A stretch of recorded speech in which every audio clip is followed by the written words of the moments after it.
Oh, hello there. I did not notice you. I was just over here being a fucking beaner. That doesn't make any sense, but it should totally be the intro. So this past summer, Disney accidentally dropped the biggest middle finger to the entire Latino community when they unveiled the theme song to their newest show, Primos. And let's just say the reaction was less than optimal. The internet was pissed, and I was on vacation, so I didn't have a chance to talk about it then, but it's Hispanic Heritage Month. I'm a huge fan of cartoons and general lover of animation, and I have yet to see a video that really discusses this whole situation in a way that I feel reflects my personal feelings on it, which are, unsurprisingly enough, complicated and nuanced. Now, at the time of this recording, I don't even know what kind of video this is. I don't know if it's going to be they were terrible and I fixed them, or just some kind of commentary or video essay type thing, so I'm just going to do what I do best and just improvise. But first, I have to tell you about today's video sponsor, Raid Shadow Legends. For you plebs who have never heard about it, Raid is the only MMORPG with console-level graphics right on your phone. With hundreds of champions to choose from, Raid is a top-level fucking... I don't know where to go with that.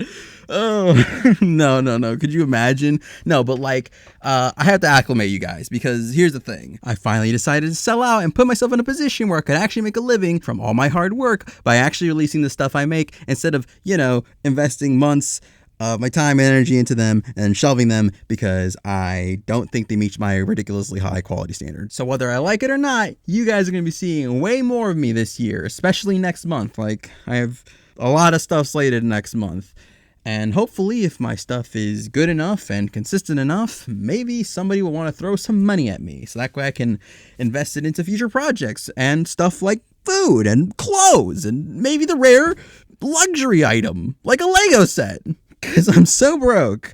I have $30 and that's literally all I have. Is this a good time to mention the Patreon? Because I just made one a little while ago, and you guys should donate to it.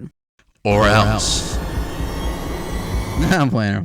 But if you guys would like to, it's there. It's basically like a tip jar. I do plan on coming up with tiers and stuff once I have like more stuff figured out, I don't know if I want to because I'm not even getting to this. The point is, there will be rewards. I am planning on taking that seriously, but right now it is basically a tip jar. So if you like this, if you think this is funny or entertaining, and you want to throw me $1, I'd very much appreciate it. Now, for those of you watching who completely missed this controversy, you're probably wondering how much criticism could a show that hasn't even come out yet actually receive from a 2-minute clip. A lot. It's a lot. Dare I say quite a bit, maybe even more than it deserves. And I want to examine each one of those criticisms separately, starting with... I'm gonna be real with y'all. This criticism to me feels incredibly petty, especially coming from the Latino community. Like, the Latino community has always propagated itself as not being easily offended, not taking itself super seriously, knowing how to laugh and make light of everything, especially our own tragedias. Sometimes even using that aspect of our culture to undermine other marginalized groups when they start calling shit out. So it just feels a little ironic that I'm seeing so many in the Latino community act as if this show's setting being called Terremoto Heights is the most egregious thing ever. Is it a little tone deaf considering Latinos America's history with earthquakes? Sure, but the show hasn't come out. Earthquakes could very well be an important part of the setting and something that regularly comes up. It just then, okay, what am I supposed to say? Nah, it's a bad call. You know what I mean? I don't know. You know what I mean?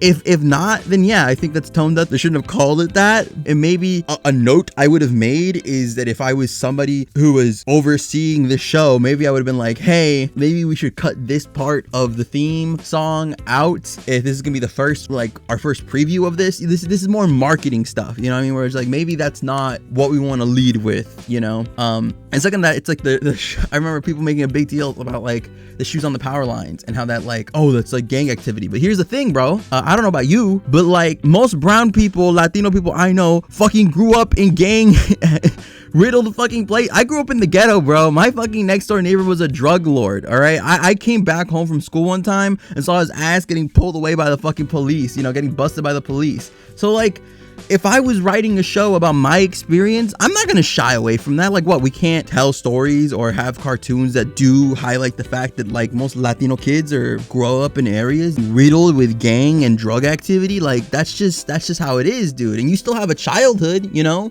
Like, you know, you can see the shoes on the wire, but it's not like you stop being a fucking kid and having like a life. So I feel like stuff like that seems a little unfair to me. Cause like, why is it a black cartoon gets praised for having an episode or several episodes that focus on their social issues, but a Latino cartoon, if that merely acknowledges the presence of our social issues, then that gets criticized to all hell. Like where's the logic there, bro? Now, a lot of people were also really upset that all the kids are living in the same house, and like, I don't have to tell you, dude, that's just accurate. I mean, a little stereotypical, but accurate. Though I will have to deduct points because there's no such thing as a 3-story house in Los Angeles. 2 stories is honestly really pushing it. Anyway, I think I've said enough here. Let's move along to this is kind of an interesting one, because if you come from a big Latino family, then being referred to by a sometimes even cruel nickname is pretty commonplace. Like, my mom rarely calls me by my name. It's way more frequent for her to call me perro, gordo, sordo, feo, chico animalote, and the most recent addition, jotito, because she loves me unconditionally. But, you know, as old-fashioned, has a hard time reconciling with my sinful existence. Actually, depending on when I finish this might be releasing on her birthday, so y'all should be dropping some well wishes for her in the comments, because I love that woman, and I wouldn't be who I am today without all her hard work and sacrifice. Honestly, I strive every day to be as selfless as she has been, and I hope that one day all my hard work is going to pay off, and I'll be able to provide her the life she deserves, because God knows how much she's been through and is still dealing with, you know, and has never allowed that to make her into a bitter or cold person. And like, if God is real and paradise exists, that woman deserves it, like, no question. Anyway, so these names, right? Look, on the one hand, I do kind of appreciate the fact that there's a mainstream cartoon that features Latino characters that actually will like be willing to refer to them by like names reminiscent to the ones that often get used within our community, you know, like ones that like when you translate them, they kind of seem offensive, right? Like I actually really do like that, you know. I like that one of the characters' name is Gordita, but at the same time, Disney's a huge company that really could have like invested the resources to focus test this shit some more and actually see what the response would have been, because like this character Coquita, I don't immediately think of pussy when I hear her name, but that just could be from the fact that I'm from Monterrey, you know, like that's just not a term I've ever really heard used to refer to a pussy in Spanish. But clearly for a lot of other people it is. So it just seems like, you know, a careless mistake. And I'm not going to defend a lazy, careless mistake from one of, if not the biggest companies in the world. But I will always defend, a lot of people have criticized the show for having ugly character designs, and honestly, I don't even think it's the fact that the character designs are ugly in and of themselves, except for this little shit right here. She is rancid, bro. They gave her the receding hairline, the unibrow, the tooth gap, freaking outie belly button. Like, I don't even know if that's a face a mother could love, my dude. Like, dang, dang, poor baby. No, but like, this is just standard 2010s big studio fare. Like, this kind of just looks like any other show. I think the problem is the people behind the show clearly wanted to have the characters exhibit more ethnic features, but the fact is that these designs, this overall design language, is not meant for people of color. It's just not. You know, it's meant for white characters. That's really what it is. It's meant for cartoons featuring white people. You know, because like, let's look at something like the Proud Family reboot. The Proud Family reboot is reminiscent of the original art style the show was made in, right? But there's changes. It's been altered specifically to highlight and complement Black beauty. You know, the way that they use these gradients now, and just when you look at the hair of like the character designs in Louder and Prouder versus the original Proud Family, you know, you can tell the difference, you know. So when you try to incorporate these more ethnic features like broader noses or even stuff like the unibrow, it's gonna look fucking ugly no matter what you do, because you can't make this art style work with people of color. You just can't, and that's kind of fucked up, but that's just the reality of things, you know? Look at something like Moon Girl. Moon Girl, again, it's like that show looks gorgeous and like has characters who have black hair that looks fucking amazing, but like imagine trying to like make that look like this. Imagine if Moon Girl had the same art style this show has, right? It would look fucking ugly. And like, this is, this is why we come into stuff when you look at stuff like Amphibia or even something like Owl House, where it has these characters who, they are of color, but they kind of look like, I wouldn't be like, I look at this and I think like, if there was not the voice actress and the fact that like in the show they tell us what the fuck they are, I wouldn't be able to tell you who, like, I can't look at this and be like, oh yeah, that's actually, I straight up don't even know. I don't even know what kind of Asian that girl from Amphibia is, because I haven't seen that show yet, but like I know it's a brown Asian, so I don't know, is she Taiwanese or like Vietnamese or fucking Filipino? I don't fucking know, and I can't tell because all Asians look alike. No. It's because like the fucking, like, I honestly thought fucking Anne was black, like brown girl with like thick bushy hair. I immediately clocked that as just generically black character. And yeah, you could criticize that as just being bad character design, but on some level, if I'm being completely honest, it's just kind of a byproduct of the limitations of this art style. However, that then beckons the question, why is the art style of a cartoon whose whole selling point is being Latino representation not tailored to accomplish that goal? Especially when you have Moon Girl and Louder and Prouder both being Disney cartoons who already do that. It kind of feels a little bit like the House of Mouse didn't want to shell out the money for the Mexicans, which feels a little bit like a betrayal because, we're low-key your guys' most loyal customers. And it like double does not help that Disney put out a movie like a year ago that really connected with the Latino community in the way that this show wants to, that actually had the Latino community asking for it to like be turned into a series, because many within it felt seen and like that their experience was being represented. Plus, aesthetically speaking, a lot of those characters both authentically captured the diversity in our appearance and were very, very pretty. In particular, my non-binary Prince Camilo. No, but seriously, I don't know how long this show's been in production, but if I was an executive at Disney, I would have 100% canned this shit and moved the whole team over to an Encanto show after seeing its reception. Like, I don't even care about how shitty that is. That's just good business sense. Speaking of which, I remember when this first came out, I was with a bunch of friends in California, half of which are all Latino, and we were sort of debating it for a while. That was until one of them pointed out that in the pitch Bible, they use the term Latinx. And then from there, we basically were just like, done, no more discussion to be had. And that low-key bothered me, and not because I'm non-binary. Like, I have no love for the term Latinx. In fact, I despise it. Even Latina I don't fuck with, and the reasons as to why are very complicated and could be their own video, but I don't even know if that'd be worth the headache. But nonetheless, I do acknowledge that has become the widely accepted politically correct term, probably most likely encouraged to be used in professional settings. And while this cartoon is both probably a legitimate passion project of somebody trying to share their own experiences as a Latin American, right?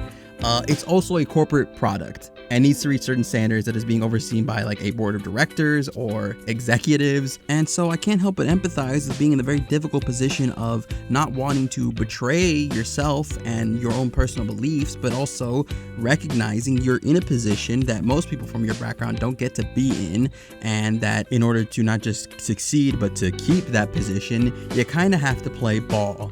And that might mean compromising on things you don't like, and that a lot of your career is going to involve you picking which hills to die on and when. And in my opinion, the pitch Bible, especially when it comes to something as simple as like whether or not to refer to the characters as Latinx to get past the suits, is not the time. However, even if the creators behind the show do genuinely believe that we should be identifying ourselves by the term Latinx, are they not allowed to hold that opinion? Like, it's stupid, but I don't think having one dumb opinion is enough to completely dismiss your entire lived experience. Neither should it be. The idea that you have to believe certain things in order for your identity to be valid is an incredibly slippery slope, and just like leans into the concept that marginalized groups are a monolith, which they're not, and if I'm being completely honest, is detrimental to community solidarity, especially when it comes to members of the community who have intersecting identities, right? Like, I look at me and my cousins, and there is a vast variety of political and social opinions that are reflective of each of our individual experiences growing up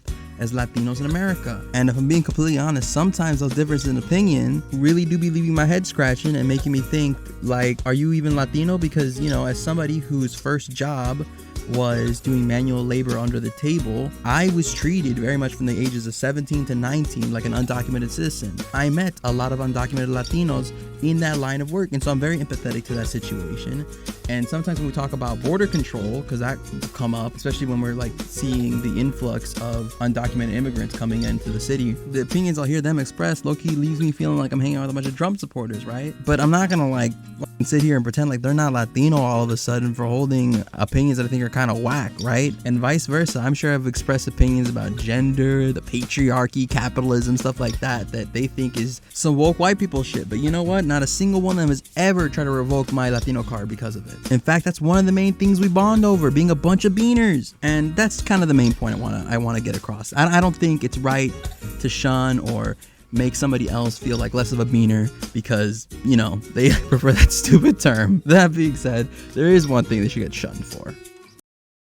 If the creative team behind this show understood what I'm going to tell you next, I guarantee you they could have completely spared themselves all of this backlash, which is that you cannot claim to be making something for a community and then disrespect the primary thing that unites it. And in less than the 60 seconds that were shared, this show 100% did that shit, and then only made it worse with the response. But before I continue, let me break this down real quick for the white allies who are watching right now who may not know what I'm talking about. You see, every individual community of color in the United States is bound together by a select number of things. For the black community, that's a shared history of oppression and exploitation. Look at soul food. You trace that all the way back to its origins, you get slave food. Look at hip-hop and R&B. When you trace those back to their origins, you get the fallout of the civil rights movement, right? Now, for the wider Asian community, it's the experience of being a perpetual foreigner. No matter how many generations in, no matter how much your family is assimilated into this country, you will always be considered other, exotic. Plus the general clashing of the East and the West when it comes to cultural traditions and philosophy, stuff like that. But for the Latino community, the thing that binds us together above everything else, food, music, culture, religion, terrible haircuts, it's language, lengua, our shared tongue. And yes, there are Latinos who don't speak Spanish, but don't be obtuse because you know what I mean. If you're an outsider who starts dating somebody in the Latino community or just want to get close to it in general, what is the first thing you do? Aprendes español, porque eso es la llave. And it's also the reason why so many Latino Americanos who can't speak Spanish feel so distant and sort of like a barrier between them and their own community. And it's the primary reason why this show got so much hate, because even though with context, it was merely accurately portraying the experience it wants to represent, the largely Latino community did not see that. What they saw was a show that was garnered towards them just butcher the one thing that unites all of us. And you know, if the PR team had just addressed the misunderstanding, clarified that this show is meant to represent the experience of Latino Americans who specifically are not very familiar with their own language and that whole thing, and left it at that, I think things would have cooled off. But instead, the voice actress of the lead decided to come out and speak on behalf of the show and say literally the worst thing she could have possibly said in this moment. The Spanish language is not a Latin American language. It's a language the Spanish conquistadors forced upon Latin American people. The only reason we're Latin people and not Native American people is because of that distinction.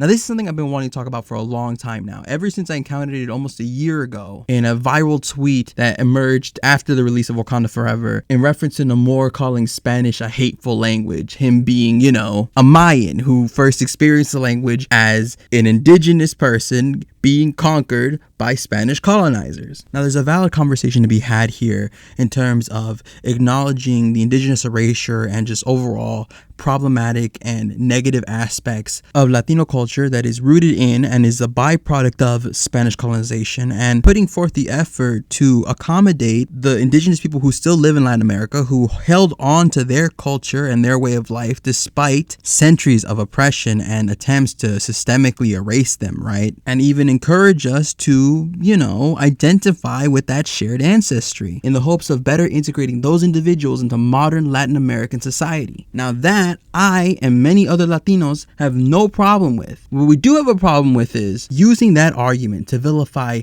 the language that most of us consider our mother tongue, something that we've been often discriminated against and chastised for speaking when we immigrated to the United States and served as the foundation for the communities that we built in this country, suggesting that our love and pride for this language stems from our ignorance of its history or some internal desire to uphold white supremacy, never once acknowledging how the Spanish we speak today is a completely different thing from the Spanish spoken by European colonizers. How the indigenous population of all those different countries within Latin America adapted that language, made it their own, and gave birth to a beautiful new tongue with a vast variety of dialects that extended from every region that was touched by Spanish colonization. To stand upon a pedestal of superiority and demand we denounce the language that serves as the bedrock of our entire community because of its roots in colonialism, all while making those demands in another colonialist language. It just comes off as incredibly disingenuous and fueled by bitter resentment towards the Latino community from Latin Americans